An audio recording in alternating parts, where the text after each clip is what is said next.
Happy Thursday, everybody, and welcome into the GC Roundup presented by Clint Hammond of the Mortgage Network, where we keep you up to speed on everything you need to know in Gamecock Nation. I'm your host, Kendall Smith, and this week on the show, we're talking South Carolina, Georgia. It's the primetime matchup set for 7 p.m. on ESPN this Saturday. But who will start at quarterback for the South Carolina Gamecocks? We'll talk about that along with take a look at what the coaches have been saying all week long leading into South Carolina's SEC season opener. All of that and more on this week's edition of the GC Roundup, so don't go anywhere.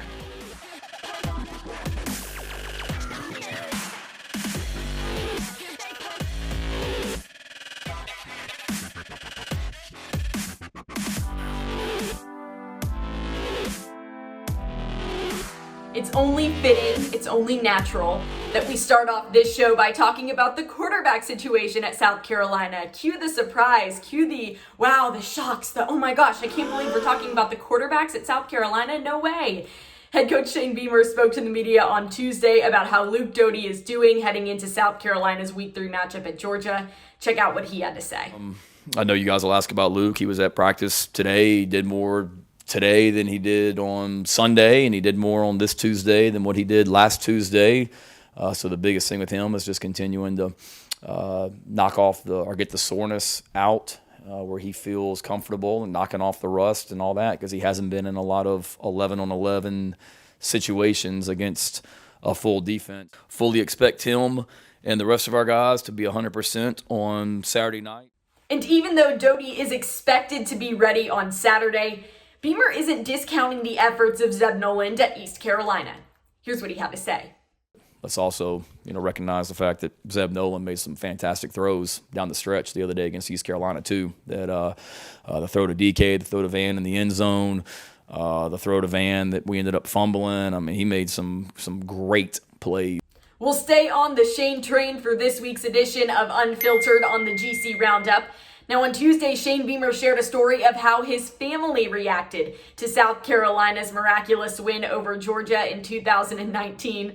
Check it out. I think I may have told some of y'all the story, but our game against Texas, which is an unbelievable game, not to change the subject, but if you ever get a chance to go to that game in the Cotton Bowl, do it. But we were playing Texas, which is a huge rival for us at Oklahoma. Georgia and South Carolina were playing the same day. We won. Jalen Hurts was our quarterback, had a great win against Texas, and my family runs on the field after the game, and I'm thinking they're going to be excited because we just beat Texas, and swear to goodness, the first words out of my kids and my wife's mouth is, South Carolina just beat Georgia. South Carolina just beat Georgia.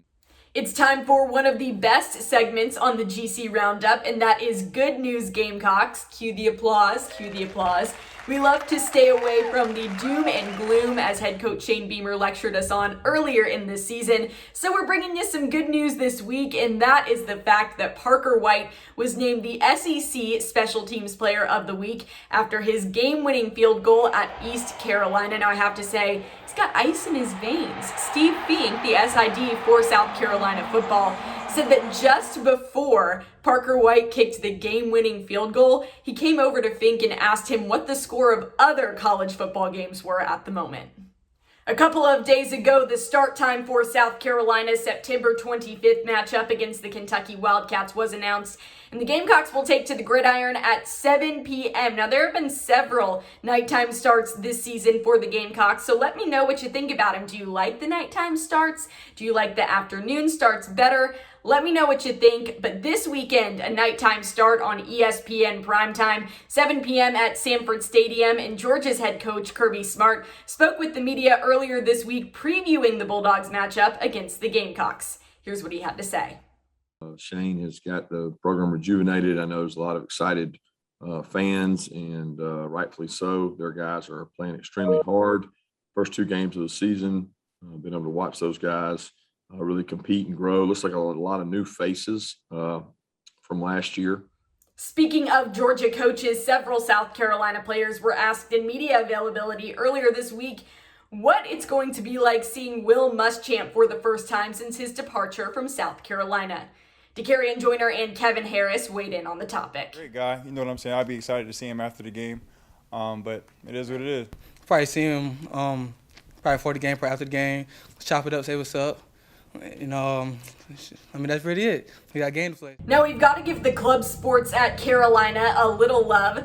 Last week, Cock Hockey announced their schedule for the 2021-2022 season, and on October 1st, they will take on Clemson in the first game of the Palmetto Cup at home at the Plex in Irmo, South Carolina. If you've never been to a Cock Hockey game, I know it's a club sport, but seriously, it is an unbelievable atmosphere. So many people go, so many people get hyped for Cock Hockey, so their schedule is now up and out.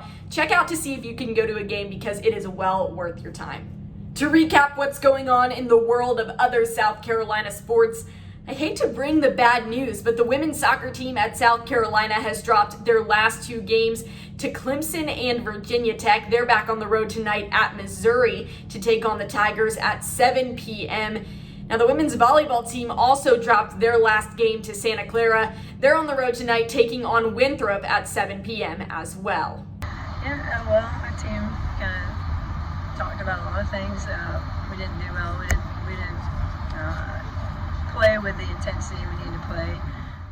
Before we get out of here, we've got to end this episode of the GC Roundup on a good note. So it's time for Throwback Thursday. And I'm sure most of you know what the throwback this week is going to be. I'm going to take it back 2 years to 2019 and South Carolina's double overtime 20-17 victory over the number 3 ranked Georgia Bulldogs at Sanford Stadium.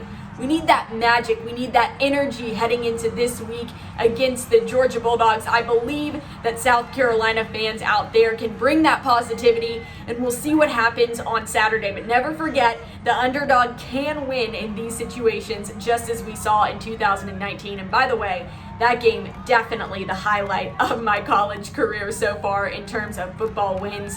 Absolutely unbelievable, and we'll hope for a repeat of that this weekend at Sanford Stadium.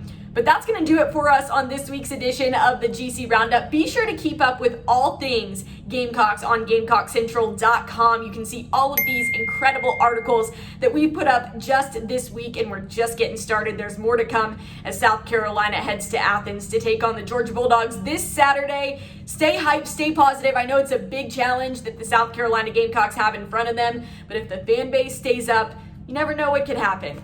Don't forget, it's always a great day to be a Gamecock. I appreciate you all joining me on this week's edition of the GC Roundup, and stay tuned for Before the Sandstorm coming out on Saturday morning with myself and Wes Mitchell. You don't want to miss it. Have a great day, everybody.